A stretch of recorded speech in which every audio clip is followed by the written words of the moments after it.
I get comments and letters from people sometimes where they're asking me, what happened to my hand? Why are there white spots all over it? So I got a letter from somebody this week, and I thought I would just answer that question today. The person who wrote this, I'll call her Chris. And she says, I'm diagnosed with severe PTSD. I've wondered if I have CPTSD. I was abused as a child several times at every turn.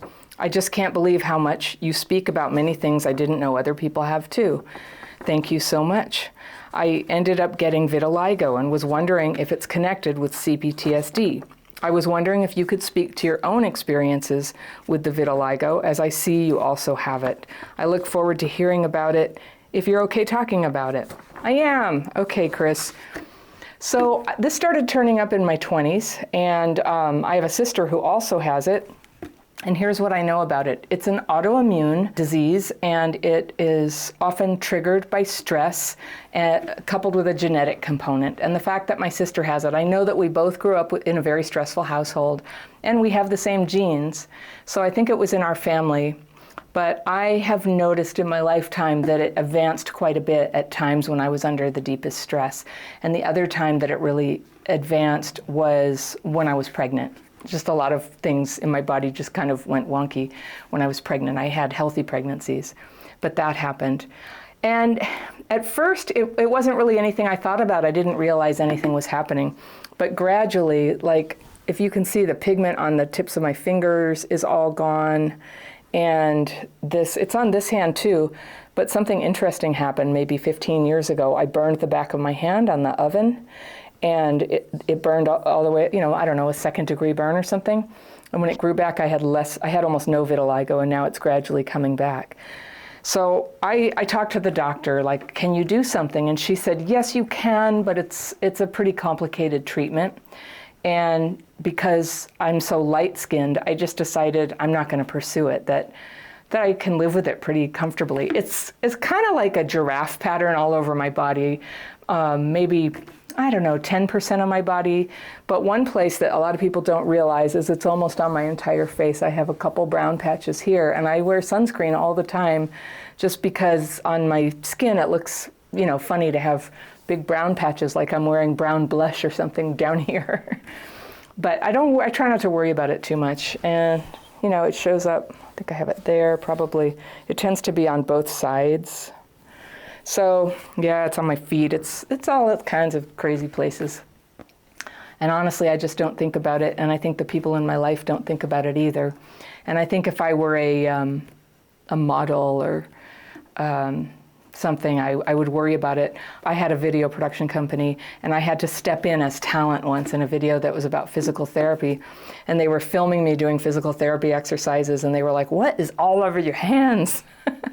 And we put makeup on my hands, and I realized I could do that. But I don't know, I just never really think about it. And I love that about myself, that I'm only like this much hung up about appearance and not that much. But I'll tell you when it gets worse. In the summer, when I turn browner in the sun, it just gets more dramatic, and I notice it. I still don't feel bad about myself, but I sure have empathy for people who have different shades of skin where there's just more contrast, and it might stand out or cause people to look at them funny. So I'm just a big fan of self-acceptance around this stuff. But I remember hearing there are treatments. It takes a lot of visits to the doctor, and there's also what people used to do sometimes is get tattoos in the color of their pigment. That's what it is. It's a autoimmune disease where your immune system is attacking your pigmentation. Isn't that weird? Sometimes I think a little woo-woo-ishly that autoimmune disorders are like attacking yourself. And I don't know about that, maybe. But I do know that autoimmune disorders or diseases are very closely linked to childhood trauma.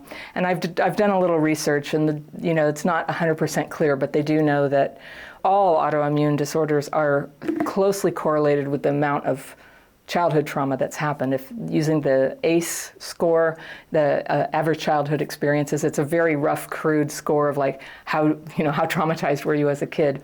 and that ask basic questions. Out of 10, I think I'm an 8 or something.